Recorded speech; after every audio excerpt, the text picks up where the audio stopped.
I'm making homemade chicken strips. But there's a twist. We all know how to make chicken strips. You dip it in your flour, you fry it up. I'm going to put a little spin on it. Everybody likes Texas Roadhouse. They like Chili's and they like Cane's chicken strips. I'm going to give you a recipe that makes it as close to theirs as possible that you could do from home. Really cheap and simple.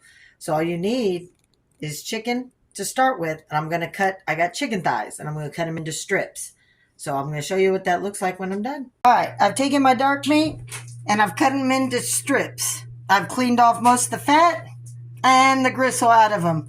Now, I'm going to season these. For me, I'm using good old-fashioned onion butter. It's got shallots, regular onions, and butter all mixed in for that nice buttery, zesty onion taste.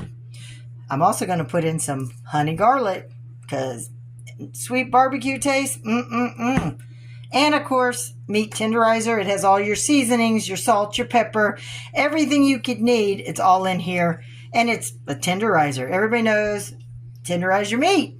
You got to beat that meat or you use this. All right, after I've seasoned all this, I'm going to put them in a Ziploc baggie. I'm going to let them sit and marinate all that good flavor in. So after this is complete and I'm ready for the next step, I'll bring you along with me. So sit back and enjoy.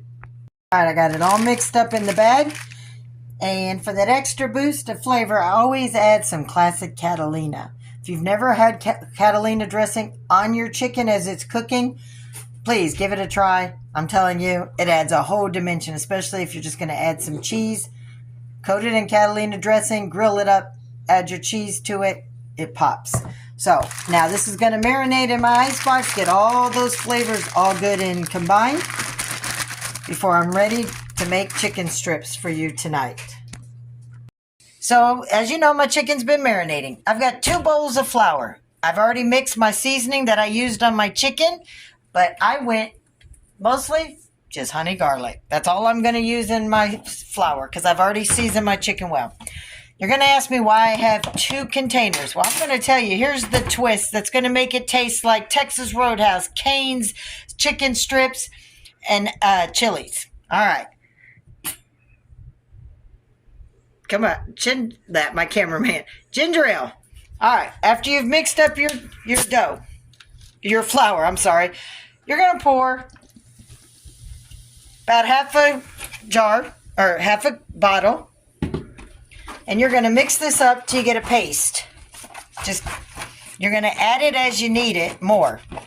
So I'm going to pour just a little bit at a time because you don't want it runny. If you put too much and it gets runny, guess what? Add some flour. It's an easy fix. So you keep adding your ginger ale little at a time and mix that all in. Woo, making a mess. But it ain't cooking if you ain't making a mess, right? Everybody knows? And you make sure you get that flour that's stuck up underneath. And I'm using a fork because it breaks up the clumps of flour too. It's starting to thicken up, so I'm going to add a little bit more. And the flour, I just used about 1.5 cups because you saw the chicken.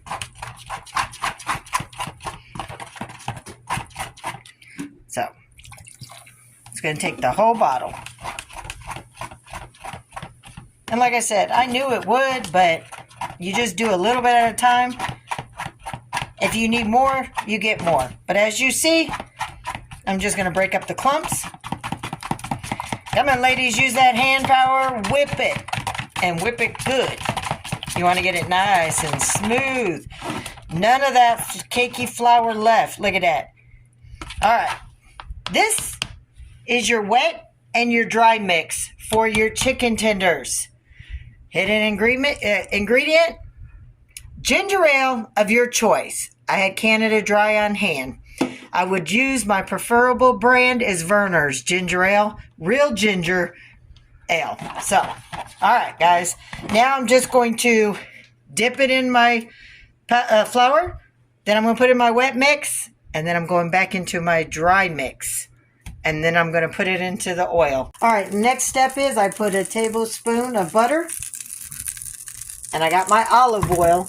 And I'm going to lightly fill my pan just enough to coat the bottom. Because your chicken strips aren't that Well, I'm going to do a little bit more because you got to be able to coat them. So just enough so that I have about a ½ inch, because you don't want to submerge the whole chicken tender, just half. And I'm going to let this heat up.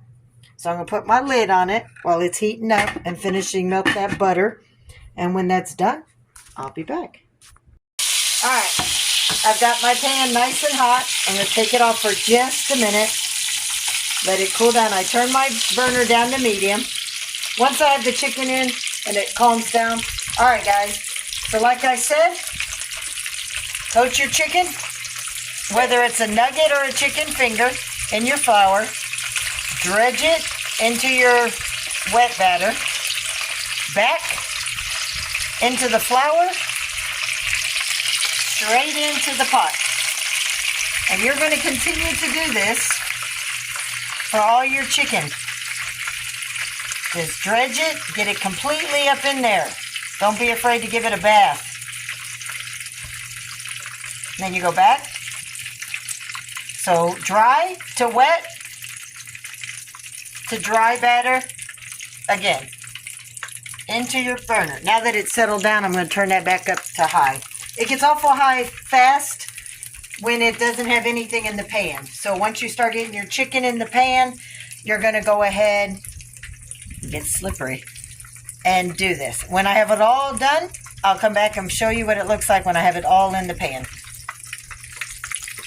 As you see, they're cooking up nice and golden brown. So I've got a plate with paper towels because you want to always drain the excess grease.